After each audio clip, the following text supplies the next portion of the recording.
Olá pessoal, bom dia, boa tarde, boa noite. Eu sou Marcos Tanaka Reis, diretamente dos estúdios ECD, dando as boas-vindas a vocês que nos ouvem. Temos a alegria de anunciar que este é o podcast Áreas Contaminadas em sua 7ª temporada no ano de 2026.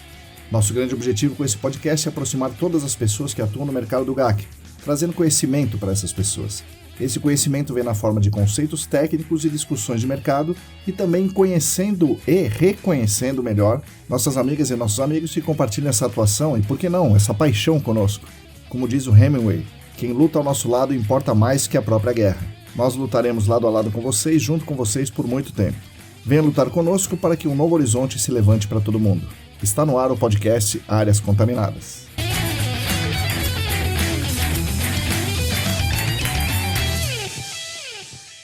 Oi pessoal, para todo mundo que está aí lavando a louça, dobrando as roupas secas, indo para o trabalho, revisando os resultados do laboratório, bom dia, boa tarde, boa noite. Este é o episódio 279 do podcast Áreas Contaminadas, na sua 7ª temporada. Acabamos de completar 6 anos aqui juntos, então espero que estejamos conseguindo suprir as expectativas e ajudar vocês nessa caminhada pelo GAC. Com certeza continuaremos tentando dar o nosso melhor para essa construção coletiva.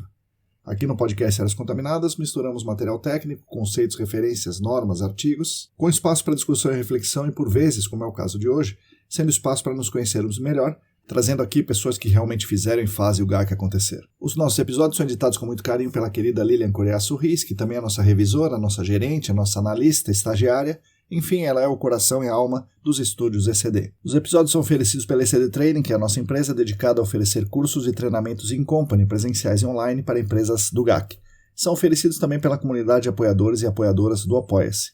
Essa nossa campanha no Apoia-se de financiamento coletivo é bastante importante para a gente, primeiro porque nos ajuda muito a pagar os nossos boletos, mas além da questão financeira, dá para dizer que é a grande responsável por estarmos aqui, porque essa campanha é uma ação, uma demonstração de carinho, é uma homenagem que essas pessoas fazem para nós. Esse carinho nos mostra o quanto essas pessoas acham importante que continuemos a fazer o que estamos fazendo. Saber que há pessoas que consideram o nosso trabalho relevante a esse ponto é algo muito potente que nos dá assim uma tremenda força para fazer as coisas. Se você também quiser e puder, se junte a esse grupo de atualmente 45 pessoas cujos nomes estão na descrição do episódio. Basta entrar no site apoia.se/ECDambiental.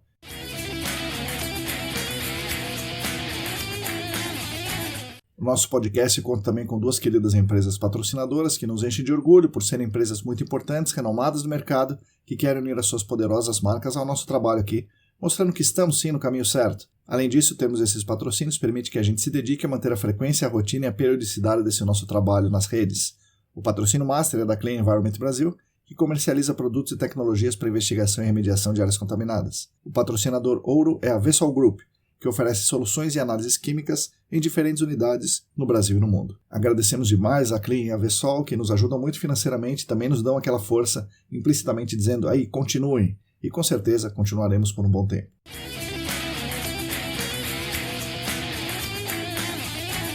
Alguns avisos interessantes, importantes, está aberta só até o dia 31 de agosto, só 31, hein, tá chegando aí, a chamada de trabalhos para o número 3 da revista GAC. Portanto, se você tem uma ideia, um trabalho bacana, um texto pré-preparado, corra e mande seu artigo para a revista GAC. Informações no link da revista, revistagac.com.br ou no site da ESAS, aesas.com.br. Lembro também que a parceria Senac e a ESAS está com inscrições abertas para diversos cursos de extensão. Em setembro, por exemplo, teremos 2 cursos práticos, um de amostragem de água subterrânea, outro de sondagem, amostragem de solo e instalação de postos de monitoramento. Em outubro teremos um curso de GAC para iniciantes. Enfim, temos muitos cursos por aí. Consultem o site aesas.com.br/eventos. Por fim, lembro vocês que iniciamos um novo produto aqui nos estúdios ECD, um super mini podcast chamado Ciência no GAC, onde pretendo falar de conceitos científicos básicos aplicados ao GAC. O primeiro episódio foi sobre pressão atmosférica e sua influência na bomba peristáltica e no MPE. O segundo foi sobre o potencial hidráulico e carga hidráulica. O terceiro será em breve, será sobre gases e vapores. Espero que vocês gostem. Se tiverem alguma ideia de tema para falarmos nesse Super Mini Podcast, por favor me mandem.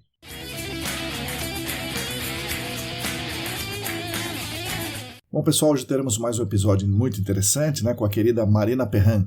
Ela conta sua trajetória pessoal e profissional. Não é muito usual para a gente do GAC, afinal ela é graduada em Direito. Ela entrou na CETESB em um concurso, na área de Direito, dentro da CETESB, E dentro do órgão ambiental, ela tomou contato com as questões ambientais, né, com as questões de áreas contaminadas. E aí ela se apaixonou pelo tema e se torna então uma referência no direito ambiental do GAC. Vocês vão gostar com certeza dessa história. Ouçam atentamente as palavras de Marina Perrin.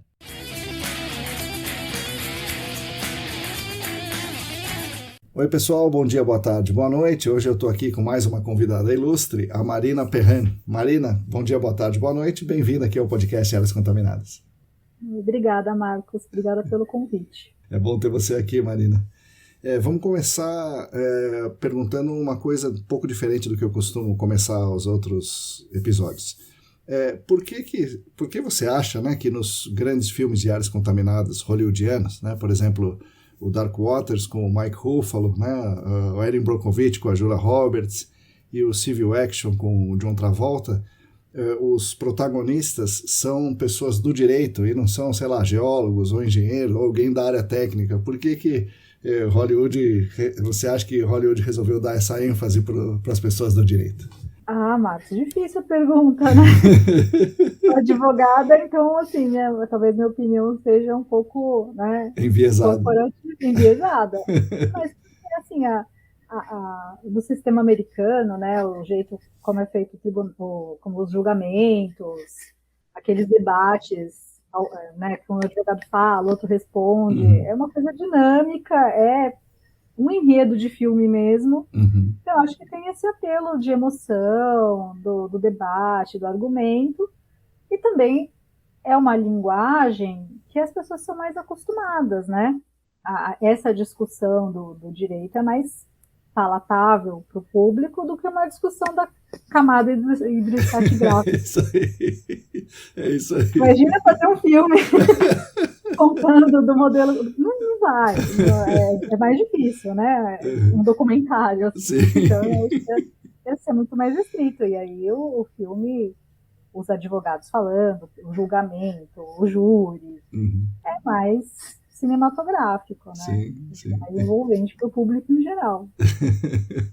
E aí cria o personagem do advogado, do defensor, dos direitos, do meio ambiente. Então, acho que é meio por aí. Sim. Bom, e você é do direito, né? Então, para os ouvintes, para as ouvintes que não te conhecem, você é uma advogada, né? E a gente vai falar da sua história. Mas aí, falando em advogadez, aí... nos Estados Unidos eles têm essa coisa do processo, né, que eles chamam de, não sei se eles chamam exatamente assim, mas alguma coisa como processo civil. Então, a qualquer momento alguém está sendo processado por outra pessoa, por outra empresa, por danos à coletividade ou por danos individuais, né? Isso faz com que as empresas, e aí trazendo para o caso de áreas contaminadas, para as empresas que podem causar área contaminada, elas têm um medo danado de processo e, por isso, tomam algumas atitudes. Mas aqui no Brasil, pelo que me consta, eu não entendo muito, não entendo nada, na verdade, não existe essa figura do processo civil, né? Não existe associação que processa, né? Uma ONG que processa a indústria que contaminou e tal. Qual que é a diferença do direito ali dos Estados Unidos para o nosso direito aqui, que isso acontece lá e acontece diferente aqui? Olha, Marcos, eu não sou especialista no direito americano, né? Mas lá me parece que é muito fundamentado em indenizações, em acordos, até para não ter um julgamento, as partes fazem um acordo que envolve uma questão financeira, né? Então, isso é bastante forte lá. Mas aqui no Brasil, a gente tem, sim, as ações civis públicas, né? Que podem ser propostas tanto pelo Ministério Público quanto por associações, que também discutem essas questões que não são só individuais, né? Que são transindividuais, do meio ambiente, ou que afetem alguma comunidade ali que foi exposta à contaminação. Tem uma ação civil pública que teve bastante repercussão, que é muito importante no estado da Bahia, Santa Maria da Purificação, que foi uma contaminação por chumbo, né? Sim. Foi uma associação que propôs a ação. A associação ali das vítimas. Então acontece, existe sim essa figura, Claro que o volume, o montante das indenizações não são próximos do que acontece nos Estados Unidos, o regime da responsabilidade é diferente, mas existe. A gente não faz filme. Sim. Legal. Precisamos fazer mais filmes, então. Sim, ia ser um bom filme, né? Sim, esse caso de Santo Amaro é muito parecido com o caso de Adrianópolis, né? Os dois casos são bastante semelhantes, sim, inclusive com a mesma empresa, né? A mesma empresa. Uma delas, né? No caso é a mesma. Enfim. Bom, vamos lá, Marina. Agora vamos para você, que é a estrela do nosso episódio aqui. Onde a pequena Marina cresceu, o que ela gostava de fazer e que caminhos te levaram para o direito? Olha, eu sou de São Paulo, minha família é aqui de São Paulo, capital. Eu morei minha vida inteira aqui e estudei aqui. E até que era o antigo colegial, né, ensino médio, sim, eu não tinha muita ideia do que eu ia fazer. Na verdade, eu gostava bastante de estudar, gostava bastante de ler, gostava bastante de escrever, e eu não tinha, assim, uma vocação muito forte. E meio por eliminação, exatas, biológicas, foi sobrando humanas e foi sobrando direito. Assim, eu achei que era um curso que tinha muita possibilidade, você tinha várias escolhas depois, para ser, né? Podia ser advogado, podia ser juiz, enfim. Tinha bastante campo. E eu acho que foi por isso, assim, não foi nada um grande sonho de ser alguma coisa. Não era. Foi. O seu pai, sua mãe, alguém da sua família não era do não, direito? Não tem ninguém do direito na minha família. Então, todo mundo funcionário público. Meu pai é economista, minha mãe era socióloga, mas ninguém do direito, mas todo mundo de humanas.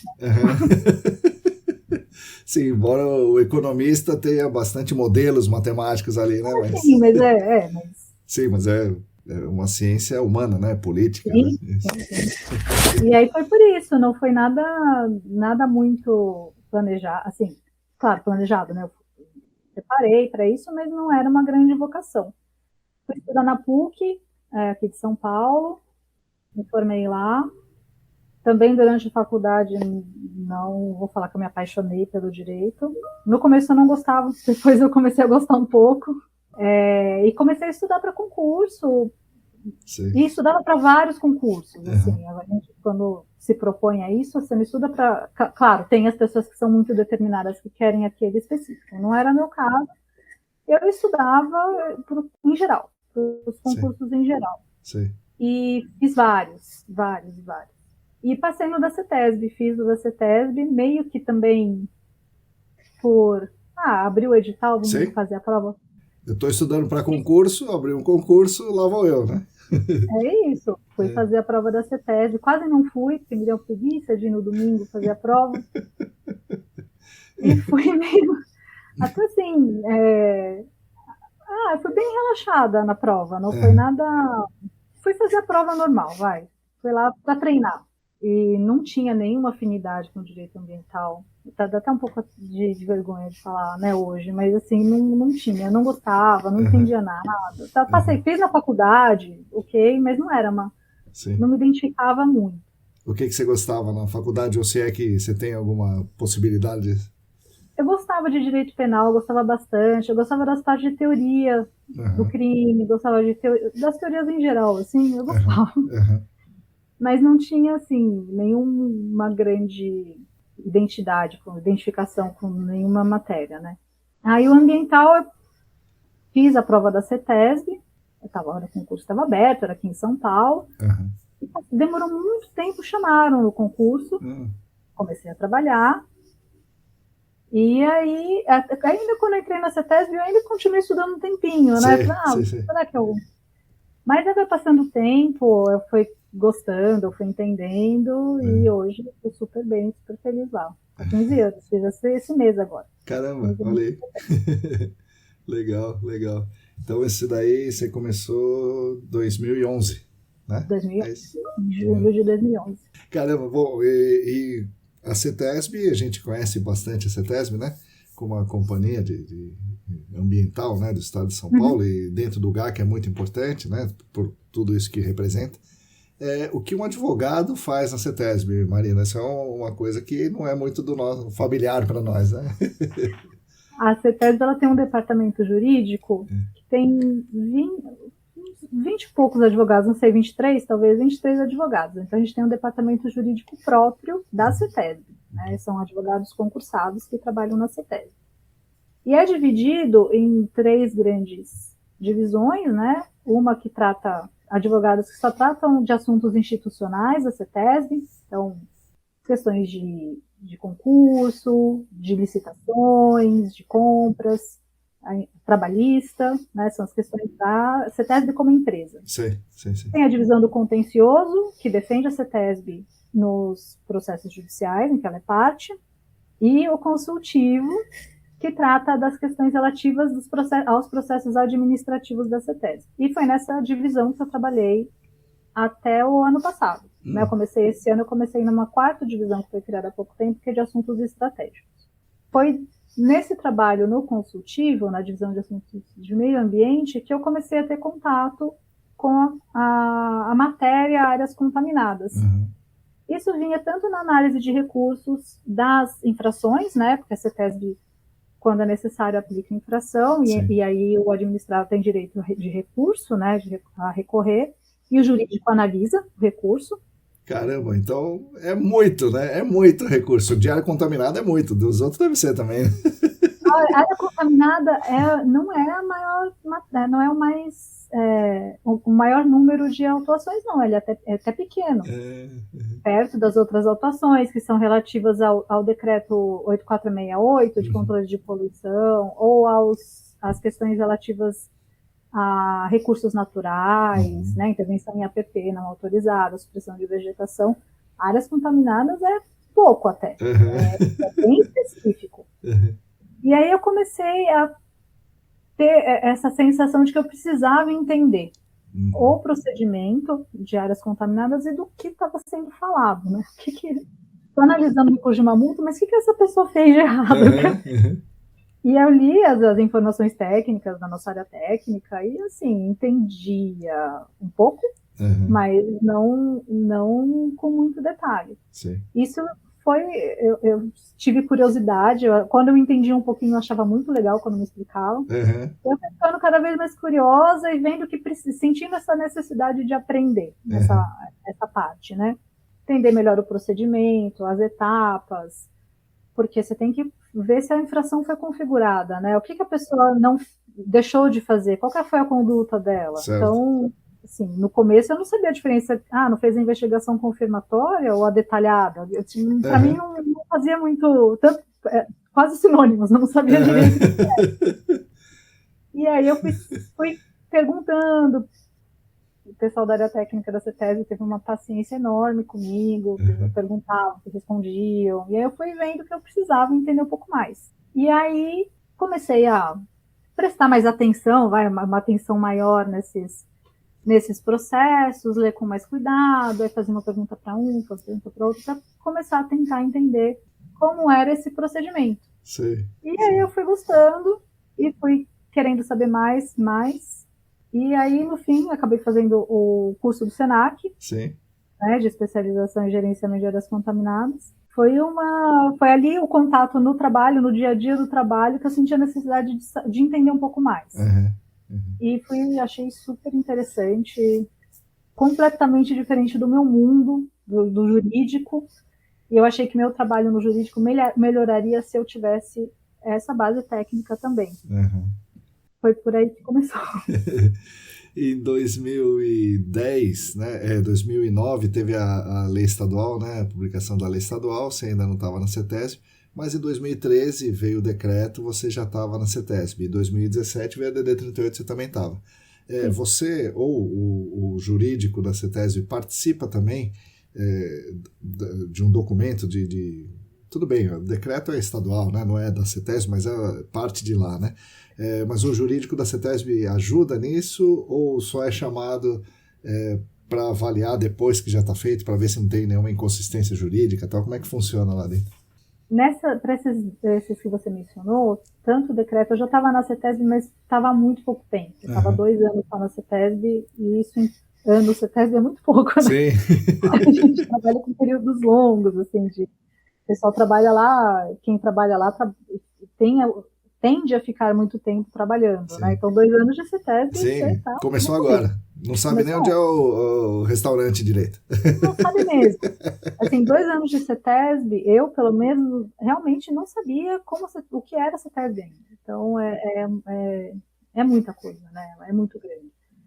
Mas não participei do decreto, nem da elaboração da ADD, da 38. O jurídico participa, né? São questões técnicas, né? Mas sim, tem uma análise jurídica, tem um parecer para ver se está dentro das atribuições da CETESB, se está na forma correta. Então, tem enfim, tem essa análise jurídica nessas normas. Sim. Mas essas são técnicas, né? Bom, e daí vem a DD 56, né, que é mais recente, e você tava no curso, né, ou já tinha acabado? Não, estava no curso ainda, né? Eu não lembro agora, a DD é de 22, né? Ela sai em 2022 ou 23? Pois é. 24, eu não sei, eu sou péssima com data. Eu acho que é 24. Acho que é 24, a gente começou a trabalhar em 23. Dessa DD eu participei com a área técnica, a gente discutiu muito, até chegar no texto final da DD. Mas essa eu participei bem mais de perto. Foi uma experiência bem legal. Foi bem cansativo, assim, foram muitas e muitas discussões, né? Não é fácil, não é uma questão, não são questões fáceis, e fazer a norma é difícil. Sim. É claro que o pessoal é bem mais acostumado, mas, assim, eu gostei muito de participar. Foi uma experiência muito boa. E aí, nesse caso, sim. Mas mesmo assim, mesmo comigo, a advogada lá participando, depois passou por uma análise jurídica do departamento jurídico, né, para a CITES, para publicar a DD. Mas foi bem interessante. E tem, não é usual, né, vir pessoas do direito fazer a pós-graduação em áreas contaminadas. Eu mesmo sou capaz de lembrar, acho que as 4 pessoas, eu só conheço 4 pessoas do direito que fizeram esse curso. Curiosamente, 2 pessoas na minha turma, quando eu fiz, eram advogadas. O Tasso, um pouco antes de você, e você. Como é que foi a experiência de uma advogada com um monte de geólogos e engenheiros, né? A maior parte engenheiro, mas alguns geólogos, inclusive os professores falando, né? A gente tenta se policiar, mas acaba não conseguindo. Quando vem uma pergunta, você já entra, o DINEPL faz isso, o fraturado aquilo e tal. Como é que foi essa experiência? Olha, primeiro que foram 4 advogados, os 4 sobreviveram, né? Sim, tranquilamente. E os 4 são muito bons, foram, né? Muito bons alunos. Foi uma experiência bem legal, Marcos. Foi complicado, porque eu não estava no meu mundo, né? Não é a minha linguagem, não é a minha base de conhecimento. Tudo era uma novidade muito grande, tudo precisava de muito esforço para entender, para acompanhar. Mas assim, eu gosto dessa posição de aluno, sabe? Realmente de aprender, estava começando do zero, e não deveria, né? Porque era uma pós-graduação, tinha, né? Foi uma base maior. Mas eu acho que foi bem interessante, assim. Foi cansativo, foi difícil, mas foi uma experiência bem legal, e meus colegas foram ótimos.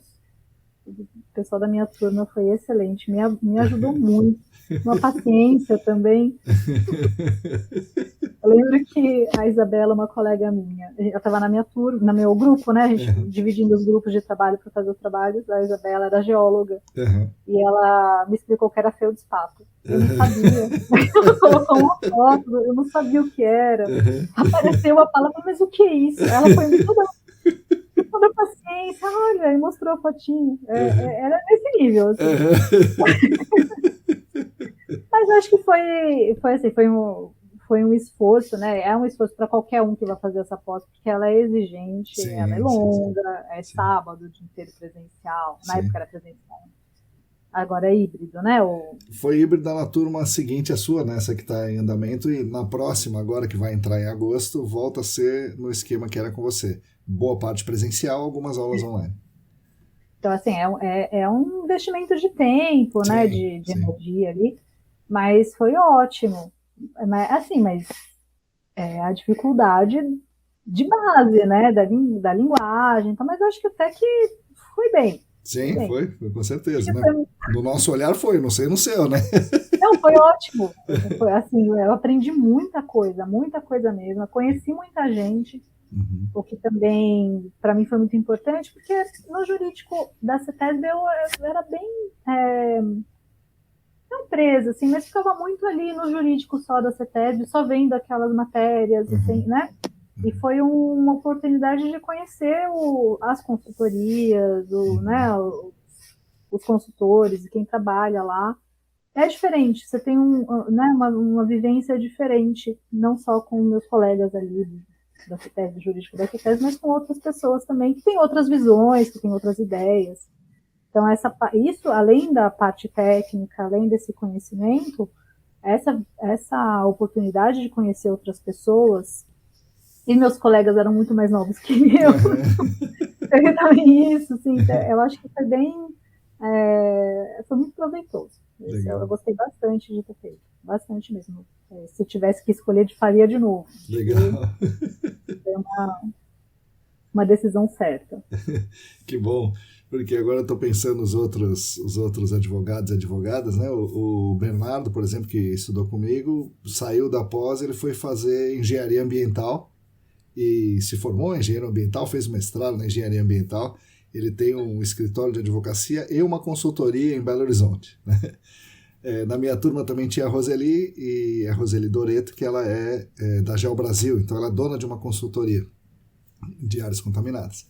O Tasso, ele saiu, né, ali da nossa pós e hoje ele cursa graduação em Química, né? Então todo mundo tinha um pé muito fincado, ou se tornou um pé muito fincado na parte técnica também. Talvez já tenha vindo fazer o curso porque gostava, né? Mas você não, né? Você entre aspas, só queria desenvolver o direito.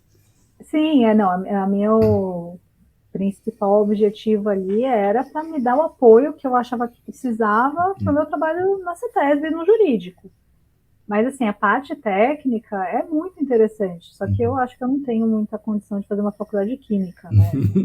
Não cabe mais na minha cabeça tanta coisa. Nem engenharia, né? Muito menos engenharia, mas eu acho muito interessante, assim. Então, eu entendo o caminho, eu entendo o percurso.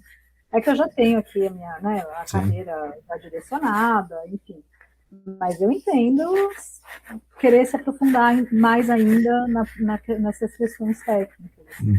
Marília, me explica pra gente algumas coisinhas aqui, que nós que somos leigos não sabemos nada de leis e direito e tal. Então eu vou fazer perguntas de leigo para você.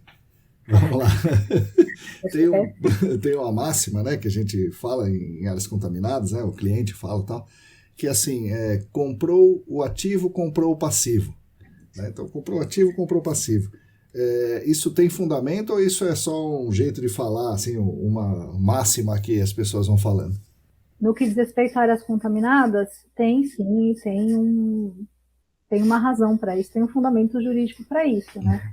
Que está na responsabilidade pelo gerenciamento da área contaminada.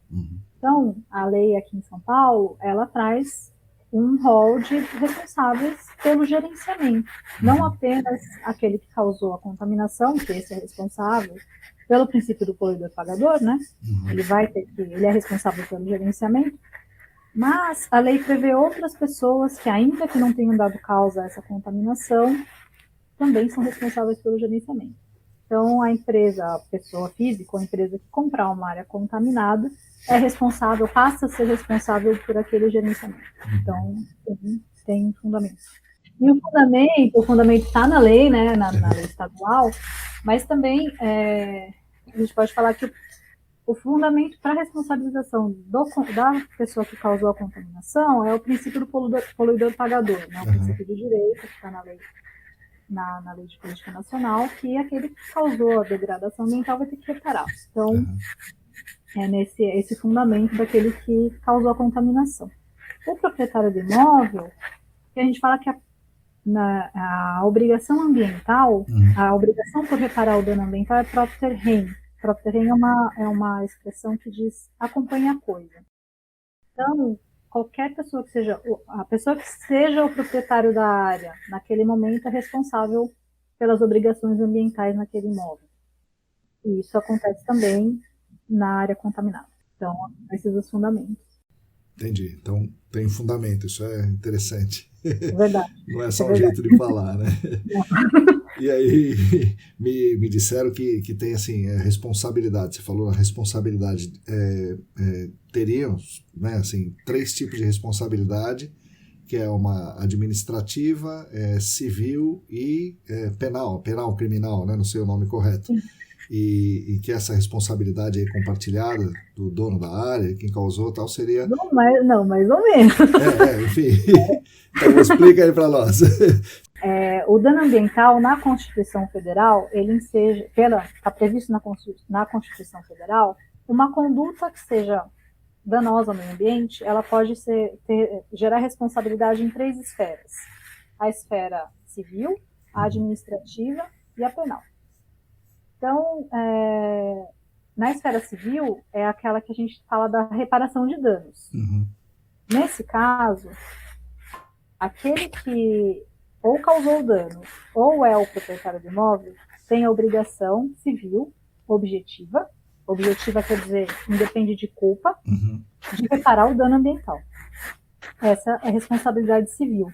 A responsabilidade penal é diferente. A responsabilidade penal, um evento, uma conduta que causou um dano ambiental, ela pode ser caracterizada como crime ambiental.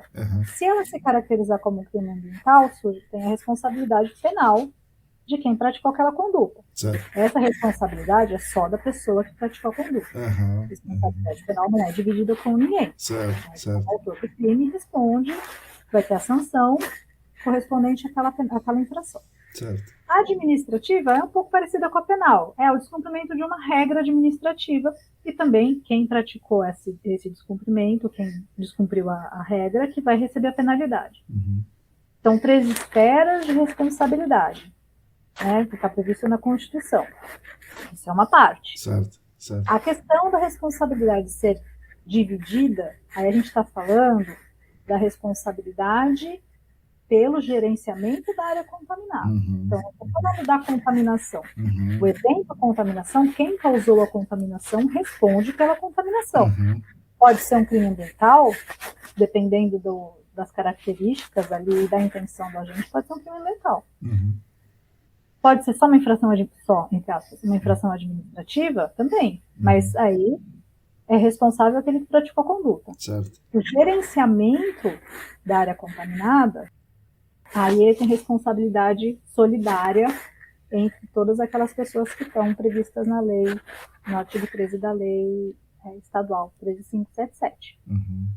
O que é solidária? Quer dizer que todo mundo que está ali é responsável pelo gerenciamento. E o órgão ambiental pode exigir de qualquer uma daquelas pessoas sem ordem de preferência. Sim. É isso que a lei diz. Então, é separado, né? Então, sim, são 3 esferas de responsabilidade, mas a responsabilidade solidária é ali pelo gerenciamento da área contaminada. Então, são coisas diferentes. Não é solidário criminalmente, então isso é uma diferença bastante importante, né? Isso aí. Sim. A solidariedade é lá pelo gerenciamento. Bom, quando a gente fala de gerenciamento da área contaminada, né, que você falou e que a gente entende aqui, é que você vai mitigar os riscos, né, decorrentes daquela massa, né, daquela substância química que está no meio, tem que estar num nível aceitável, né? E tem gente que interpreta que isso está em desacordo com o artigo 225 da Constituição, onde todos têm o direito a um meio ambiente equilibrado e tal, inclusive as futuras gerações, né? E aí tem gente que fala, não, mas se você está com um risco mitigado, você está com um meio ambiente equilibrado. E tem gente que fala, não, meio ambiente equilibrado significa outra coisa, que não existe, não irá existir risco a ninguém que ocupar esse imóvel. Como é que o direito está nessa discussão aí? Aí é opinião minha, né? Como eu enxergo as coisas. O gerenciamento de áreas contaminadas, ele não se confunde com reparação de dano. Não é reparação do dano ambiental. Até tem uma definição legal de gerenciamento de áreas contaminadas no decreto estadual 59.263, que o gerenciamento de áreas contaminadas é um procedimento que vai eliminar ou minimizar danos ou riscos aos bens a proteger. Sim, ele é um procedimento de gerenciamento de risco, né, para um uso declarado, sempre considerando um uso declarado. A reparação de danos, ela, acho que em algum momento, em alguma medida, vai coincidir, né? Quando você faz gerenciamento, você repara parte dos danos. Mas aqui, para a nossa legislação, o gerenciamento, a finalidade dele é essa, reabilitação para uso declarado. Então, eu vejo como coisas distintas. Não, é isso. Então, uma coisa que é uma coisa, outra coisa que é outra coisa, né? Assim, falando no nosso português futebolístico aqui. É bem isso. Assim, eu vejo dessa forma, né? A reparação do dano, claro, quando a gente faz o gerenciamento de áreas contaminadas, tem remanescente de contaminante, né? A retirada total do contaminante ou é muito difícil, depende do caso, claro, né? Mas pode ser muito difícil, pode ser muito demorado, pode ser muito custoso, não só economicamente, mas de recursos mesmo, né? De água, energia, dependendo do que for. Então, o gerenciamento, ele atinge a finalidade dele na reabilitação para uso declarado. E para mim é diferente da reparação de danos. Então, num procedimento de gerenciamento, vai fazer o gerenciamento e vai atingir a reabilitação da área para o que você pretende utilizar a área. E é isso. Vamos ver se eu compreendo também uma coisa jurídica técnica, né? Vamos imaginar um exemplo qualquer aí na DD 38, por exemplo, tecnicamente pede uma série de coisas. Sei lá, por exemplo, a confirmatória deve investigar todas as fontes. Ou, na detalhada, você deve delimitar todas as plumas de todas as substâncias químicas de interesse em todas as unidades de estratigráficas. Ainda hoje, né, passado um bom tempo da DD 38, é difícil alguém fazer isso, né? Daí a pessoa entrega o relatório torcendo para a CETESB não perceber que ela não fez o que ela devia fazer, né? Ou não investigou todas as fontes, ou não delimitou todas as plumas e todas as substâncias químicas de interesse em todas as unidades estratigráficas. Sequer ela sabe quais são as unidades estratigráficas. E aí o que acontece? Assim, porque tem a DD 38, né? Então tem um regulamento, né? E a pessoa não fez. Qual pode ser a implicação disso, dele entregar um relatório em desacordo com a DD 38? Técnico, né? Um desacordo técnico. Acho que o relatório dele pode não ser aceito. Ele vai ter a justificativa do porquê ele não foi aceito, porque ele não cumpriu as determinações do regulamento. Eu acho que essa é a principal consequência de entregar um relatório que não cumpre as exigências da DD. E acontece, né? Acontece bastante. Então, o parte ruim para ele é que ele tem que fazer de novo, é isso, né? ele tem que fazer de novo, ele vai receber um parecer desfavorável, vai ter que fazer uma nova solicitação, vai perder tempo, né? Porque o cliente geralmente precisa reabilitar a área, né? Tem pressa para reabilitar a área. Então, são consequências sérias, assim, para uma consultoria que tem um parecer rejeitado. Mas é isso, acho que para qualquer norma, né, que não é seguida, não só para áreas contaminadas, mas para em qualquer campo, ter um estudo rejeitado sempre é ruim, né? Sim. E recentemente também entrou mais gente na CETESB, pelo menos no setor de áreas contaminadas. Entrou gente, assim, oficialmente, né, como profissional, e entrou gente também como estagiário. E como é que foi essa arejada, quantos % aumentou assim, o número de pessoas ali dentro do departamento, mais ou menos? A CETESB passou muitos anos sem concurso. Sim. Foram 10 anos sem concurso. Então, foi para todas as áreas da CETESB. Todas as áreas da CETESB receberam pessoas novas, né? E é muito bom. Sim. São pessoas que, né, tem já vem com outra geração, né? Enfim, é diferente. Sei que entrou bastante gente. Os que eu conheço são pessoas ótimas. Só ouço falar bem. Eu acho muito importante isso, porque não só a renovação, né, do quadro, mas são outros pontos de vista já, né? É outro tipo de estudo, é outra cabeça. E dá uma arejada, né? Boa. Sim.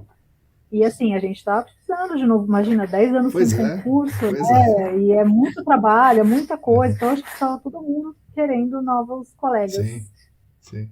Ah, legal, né? Porque em 10 anos muita gente sai, né? Por vários motivos sai, né? Então fica desfalcado, né, a equipe? Fica desfalcado e, assim, é um volume de trabalho que não diminui, né? Só sim. Acho que, não sei, até na minha experiência, assim, no departamento jurídico, sim, a gente precisava e queria, e estava esperando muito esse concurso. Então, foi uma notícia boa nesses últimos 2 anos. Legal, que bom. Bom, nós tivemos a DD38, né? Em áreas contaminadas tivemos a DD38 em 2017. E aí, em 2024, como a gente falou aqui, a DD56. Tem no horizonte, assim, público, né? Que seja de conhecimento das pessoas alguma modificação, alguma revisão de alguma normativa dentro de áreas contaminadas? Eu acho que não, teve a revisão do manual, sim, né? Sim. O manual, foi sendo publicado, foi né? E aí em 2025 consolida tudo. Isso foi que é bem recente. Acho que na CETESB eu desconheço se tem alguma proposta de mudança. Tem agora a revisão da resolução CONAMA, né? Uma legislativa, da CONAMA 420, que já está bem adiantado, depois de muita discussão. Então, essa eu acho que é a novidade normativa, né? Que a próxima eu acho que é essa. Na CETESB, nessas normas, né, da CONAMA. Mas da CETESB, as normas internas eu não conheço. Nenhuma proposta de rever a 38, por exemplo. Sim.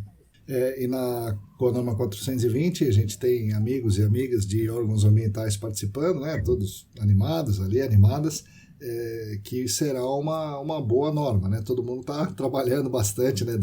As pessoas de órgãos ambientais estão trabalhando para isso.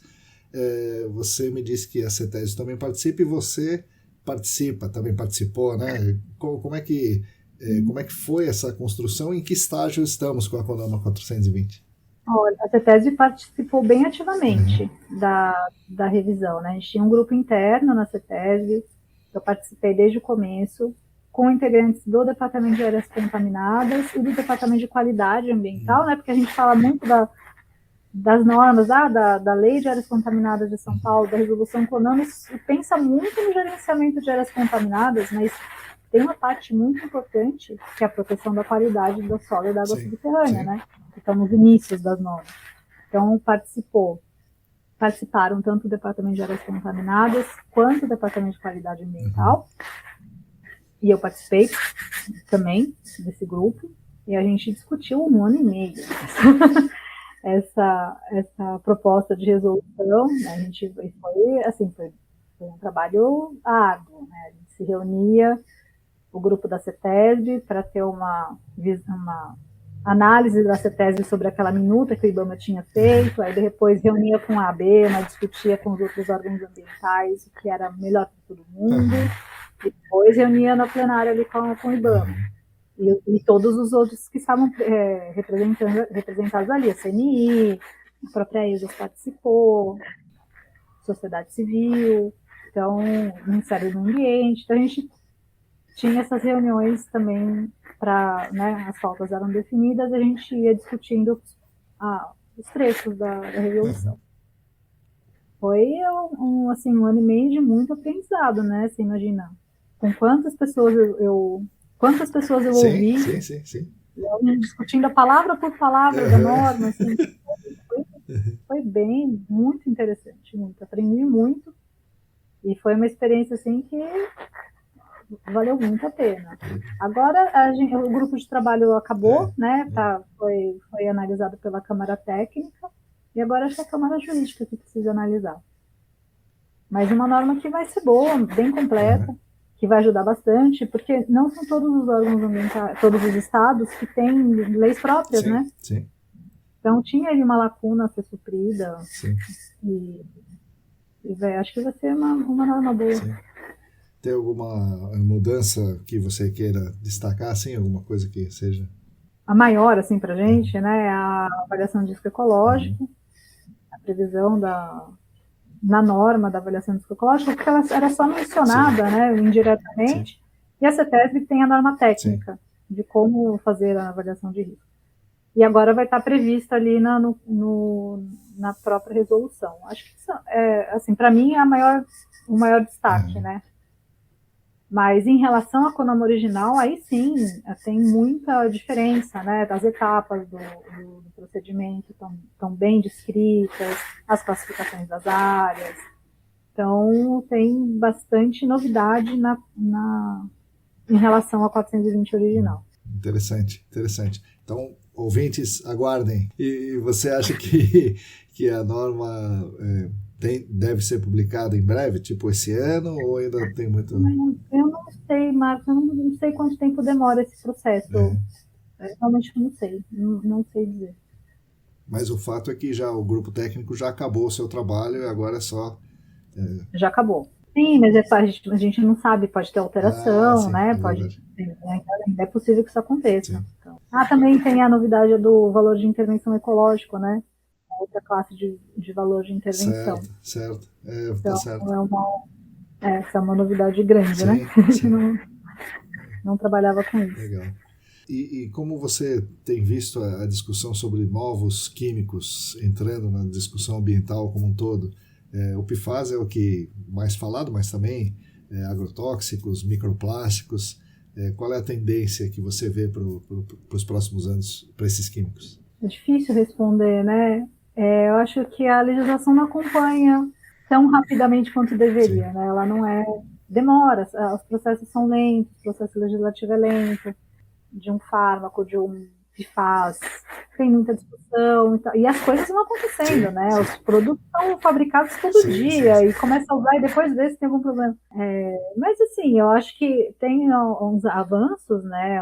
Na própria CONAMA agora vai ter a previsão de PFAS, de valores de orientadores para PFAS, por exemplo. Talvez não seja tão rápido, né, até por uma questão do próprio processo de criação da norma, mesmo que seja uma norma da CETESB, uma DD da CETESB que vai ter a lista de... Tem uma discussão por trás, demora, tem que ter dado científico. Então, tem uma diferença entre a velocidade que as coisas são colocadas no mercado, que os produtos são colocados no mercado e vão para o meio ambiente, e do que o Estado regula. E não sei como isso pode... Eu não sei se isso um dia consegue ter a mesma velocidade, né? Acho que não... Estamos um pouco longe disso. Teve alunos que me perguntaram, eu não soube responder, talvez você saiba responder agora. Eu falo assim, poxa, os produtos são lançados, né? As substâncias são fabricadas e vão para o mercado, ou seja, vão para o ambiente, né? E ali na frente vão ver, puxa vida, aquele negócio tem um potencial, né, toxicológico e tal. Não deveria ser o contrário, só liberar o químico, a molécula, depois de ter da garantia que é seguro? Assim, pra gente, né, cidadãos aqui expostos, a gente preferiria que fosse assim, né? Princípio da precaução, eu só posso usar se eu tiver certeza que não vai causar mal. Sim. Mas a gente sabe que no mundo real não é assim que funciona. Né? Mesmo, imagina o PFAS lá na década de 50, que foi 50, 60, começou a ser produzido e era um ótimo produto industrial, ninguém tinha dado nenhum. E a própria fabricante, que tinha alguns dados, não divulgava porque não era obrigada a divulgar. Sim. Mas sem o PFAS a gente existiria hoje, a sociedade seria assim, hoje os nossos produtos teriam essas características, a gente vê a dificuldade que é substituir, Sim. mesmo sabendo de todos esses problemas, né? Então, assim, tem a parte do progresso e a parte da proteção ambiental e da saúde humana, e acho que nem sempre a gente sabe como funciona, né? Que não tem como, que hoje não se exige não é no Brasil, é no mundo. O produto é fabricado e colocado em circulação e depois ver se tem um efeito. E é assim que funciona, infelizmente. Legal. Bom, a gente vê também as pessoas de órgãos ambientais em geral sofrendo todo tipo de pressão, porque ela é o anteparo final ali, né, ao progresso, como você mencionou, mas na verdade ao lucro, né, a busca pelo lucro da sociedade que nós estamos. Como é que a pessoa que trabalha no órgão ambiental lida com esse tipo de pressão? Porque, poxa, eu tenho que fazer um negócio que é o procedimento da CETESB, ou da lei, ou do técnico de áreas contaminadas e tal. Por outro lado, tem uma pressão que, eu que estou segurando o progresso do meu estado, do meu país, da minha cidade. Como é que é lidar com esse tipo de pressão dentro do órgão ambiental, Mari? Eu acho que não é tanto assim, não é bem assim, né? Porque toda a atuação do órgão ambiental e de qualquer agente que trabalha no órgão ambiental, ele vai ser pautado pela legalidade. A gente só pode exigir do administrado, ou qualquer órgão ambiental só pode exigir do administrado o que está previsto em lei. Então, na verdade, quem regula isso são as normas, o ordenamento jurídico do Brasil. Sim. Então, assim, não dá para um órgão ambiental proibir a utilização de um produto se não tem uma lei que claro. Sustente isso, alguma norma que sustente isso.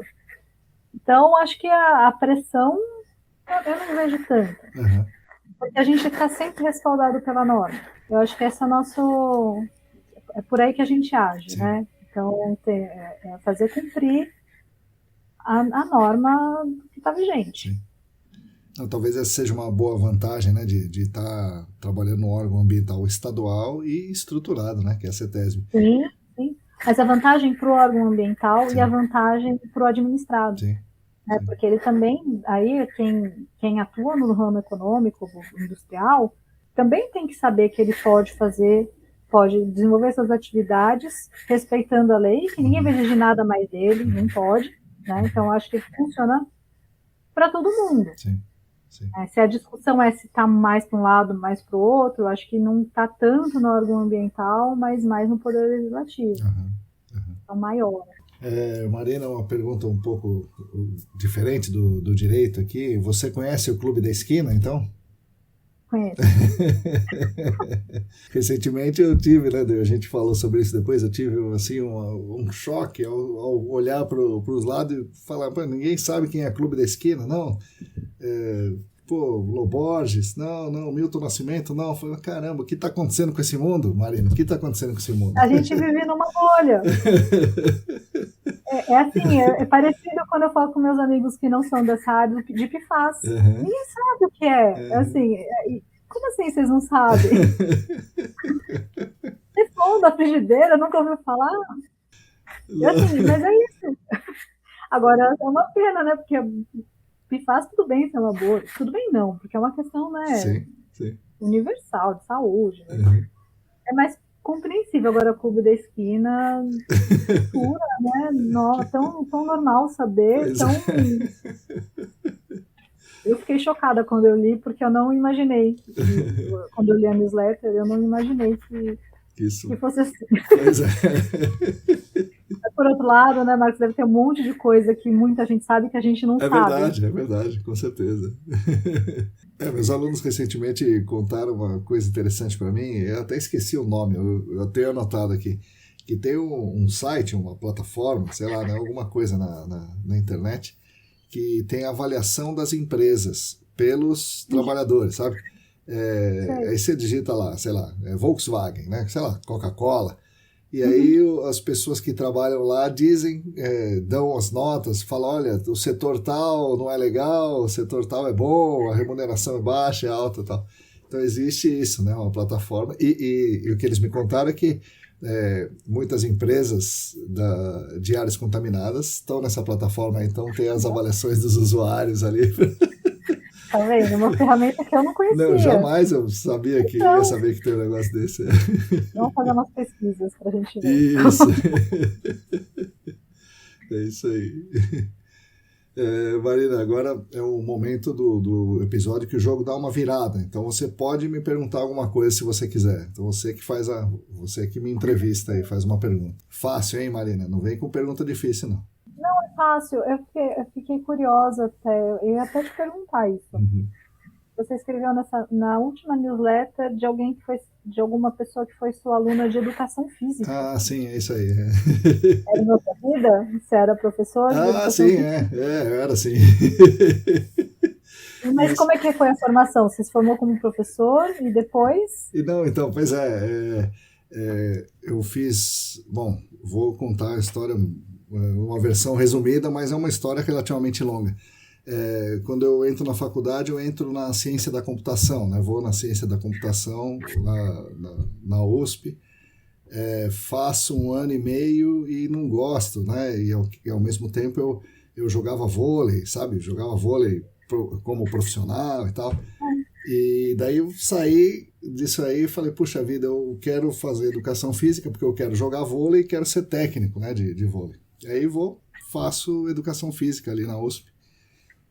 Fiz os 4 anos e durante os 4 anos eu falo, poxa, esse negócio de ser técnico de vôlei, ser jogador de vôlei é um negócio que não tem sentido, né? O mundo não precisa de técnico de vôlei. Por que o técnico de vôlei tem que selecionar os melhores jogadores ali para jogar e o resto do mundo que não joga vôlei, né?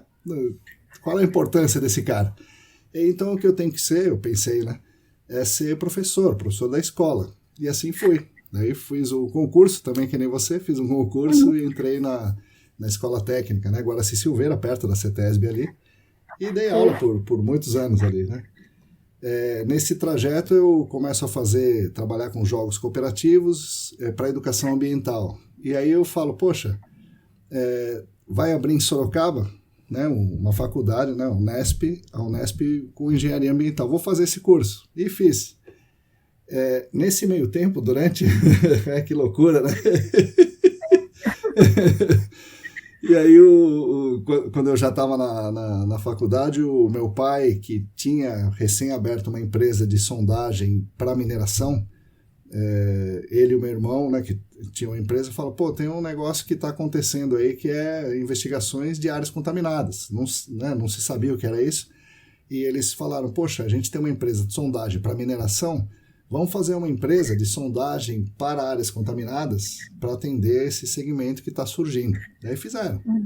E eu estava na faculdade de engenharia ambiental, aí, você não quer vir aí e tal, daí lá fui eu, né? Isso em 2004.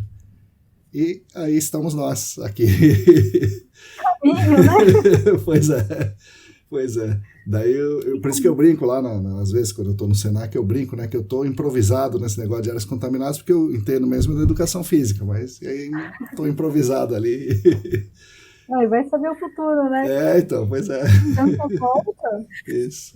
Podcast, jornalismo. Então, falei com o Júlio, né, recentemente, ele falou, então, você agora é um comunicador? Eu falei, pô, comunicador? Que é isso? É o maior influencer do GAC do Brasil. Então, vê se pode. E a menina, a Mariana, né, a mulher, né, ela foi minha aluna no ensino médio, depois a gente fez o curso da pós, né, pós no Senac, é o mesmo curso que você fez juntos ali. E, Mariana, mas o que você está fazendo aqui? O que você está fazendo aqui e tal, aquela coisa. É um mundo pequeno, né, no fim das contas. Sim, mas é isso, assim que eu saí da educação física e vim para as áreas contaminadas, olha. É mais ousado do que alguém do direito indo fazer... Pois é. Do Senac, né? Então... E quando eu fiz a pós no Senac, eu não tinha me formado em engenharia ainda, né? Então, eu era formado em educação física. E eu dizia para meus amigos, pô, o professor de educação física sabe isso, vocês não sabem, pô? Vocês estão por fora aí, vocês são geólogos, mas vocês não sabem nada. Eu aposto que foi o único professor de educação física, o único professor de educação física pós-graduado em gerenciamento de áreas contaminadas. Por enquanto, sim. Eu acho que dá para falar que vai ser o único professor. Qual a chance? Pois é. Mas tem o outro cara que eu entrevistei aqui há um tempo, né, o Gabriel, que ele se formou em educação física e imediatamente, assim que ele acabou, ele entrou na geologia, se formou em geologia e começou a trabalhar com áreas contaminadas. Então, mas ele não fez o Senac ainda, foi para a Espanha e tal. Então não conta, não entra nessa... Não.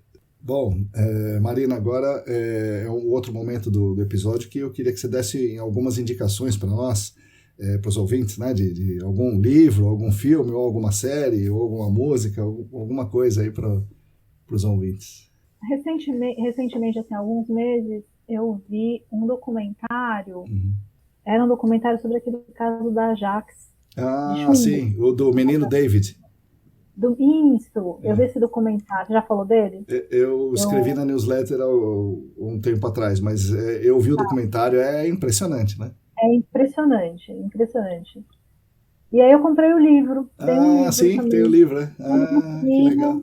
Também. Eu não cheguei a terminar de ler ainda, mas eu saí de férias. E tem esse livro que eu achei bem interessante. E documentário, né? É bem, bem chocante. Sim. De relacionado assim, a áreas contaminadas, eu lembro desse documentário, foi o último que me marcou. Assim. Não precisa ser relacionado a áreas contaminadas. Algum filme que você acha legal, sei lá, algum mesmo livro, qualquer coisa. Eu tô lendo o livro da Isabel Allende, que eu tô adorando. Legal. A Violeta.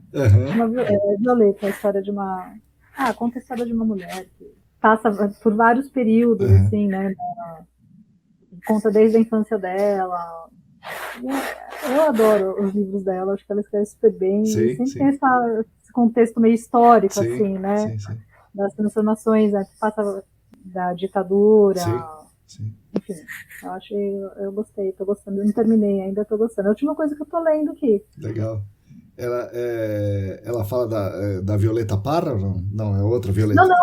Não, a personagem chama Violeta. Tá. É só o nome. Tá. Eu tô gostando desse livro.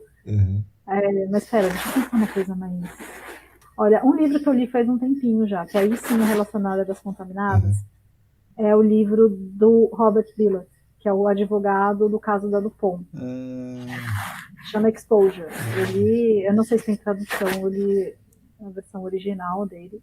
E é um livro muito bom, mas assim, aí é bem o processo judicial mesmo, né? Sim. Impressionada com, sei lá, 1 milhão de páginas que ele teve que ler de documentos para conseguir achar todos os indícios, né? Que tinha, né? O PFOA, né? Isso, dos danos da saúde que aquilo causava. Eu achei bem legal. Esse livro é bem detalhado, eu gostei dele. E é marcante. Assim. É uma leitura bem legal para quem tem paciência com essa parte do direito, né? Do processo e tal. Eu achei bem interessante. Legal. Gostei bastante dele. Você gosta dos livros do John Grisham, né? Que escreve thrillers jurídicos, assim? Eu não li muito, viu? Não li muito. Eu li mais coisas de casos reais mesmo, né? Aquele do filme do John Travolta também é legal. Civil Action. É legal o livro também. Mas esse do Exposure lá, desse do PFAS é bem legal. Legal. Muito bom. Bom, Marina, é isso aí. A gente vai encerrar aqui o episódio, não sem antes eu agradecer, né? Então, obrigado por ter vindo e deixo as palavras finais para você. Agora você pode falar o que você quiser, falar do Corinthians, como você quer, falar da Copa do Mundo, você que manda. Copa do Mundo, não, vamos falar essa parte. Eu queria agradecer o convite, Marcos, eu achei bem legal participar, foi uma experiência nova, um desafio falar, assim, uma experiência bem legal mesmo. Eu espero que tenha ficado alguma coisa interessante para os ouvintes. Com certeza. Do podcast. E é isso. Achei bem legal mesmo. Legal, que bom. Obrigado então, Marina. Até o próximo. Obrigada, Marcos.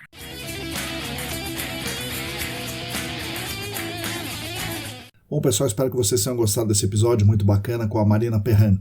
Foi um episódio que traz, é claro, a história da Marina, muito interessante e pouco usual para as pessoas que trabalham no GAC, e mais importante, nos dá um bom panorama geral sobre o direito no GAC, direito ambiental, e sobre alguns dos princípios legais que usamos no gerenciamento de áreas contaminadas.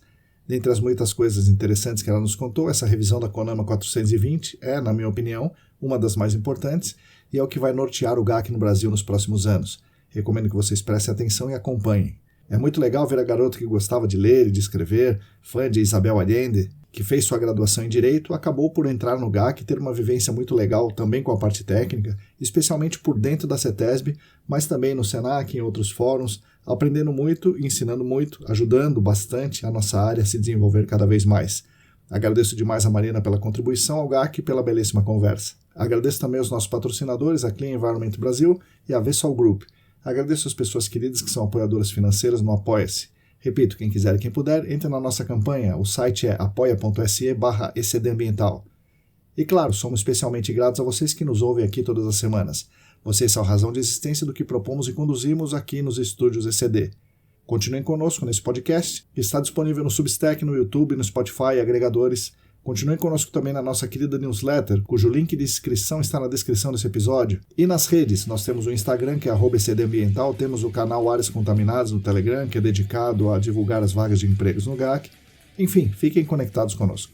A todos e todas vocês, muito obrigado e até a semana que vem.